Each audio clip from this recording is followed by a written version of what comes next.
అందరికీ నమస్కారం.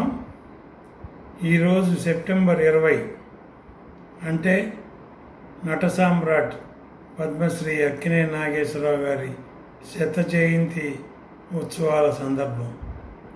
ఈ సెప్టెంబర్ 20 అనేది అక్కినేని అభిమానులకి ఎంతో పెద్ద పండగ. అలాంటి అభిమానులు నేను ఒకడినని చెప్పుకోవడానికి గర్వంగా ఉంది.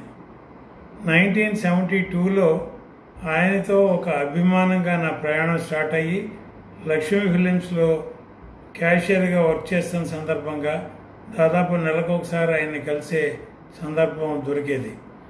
1972 సెప్టెంబర్ 20వ తారీఖున ఆయనకి మొట్టమొదటిసారిగా జన్మదిన శుభాకాంక్షలు తెలిపిన నాకు, ఒక అభిమానిగా ఉన్న నాకు, నిర్మాతగా 1988లో మొదలైన తర్వాత 1991లో నాగేశ్వరరావుని కలిసి, సార్ మీ అభిమానిని, నాకు మీతో ఒక సినిమా చేయాలని కోరికగా ఉంది అంటే, మంచి కథ తెచ్చుకో తప్పకుండా చేద్దామంటే, అప్పుడు పర్చూర్ బ్రదర్స్తో మాట్లాడి మోహన్ గాంధీ గారు, నేను, పర్చూర్ బ్రదర్స్ వెళ్ళి ఒక కథ చెప్పి ఒప్పించుకుని ప్రాణదాత సినిమా తీసాం.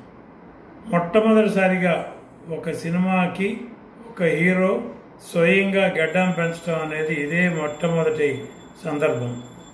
మామూలుగా ఈ రోజుల్లో అయితే గడ్డాలు పెంచడం చాలా సహజం అయిపోయింది.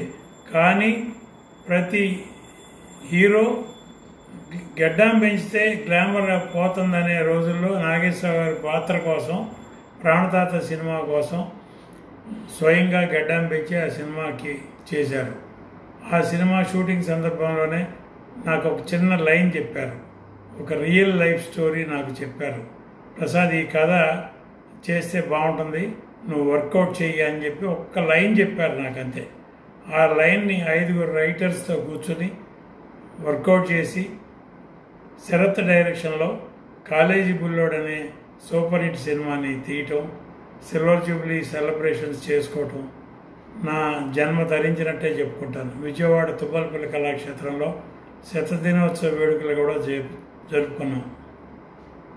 అలా ఒక అభిమానిగా మొదలయ్యి ఆయనతో దాదాపు 50 సంవత్సరాలు ప్రయాణం చేసిన నాకు ఆయన నిర్మాతగా చెప్పుకోవటానికి ఒక గర్వం.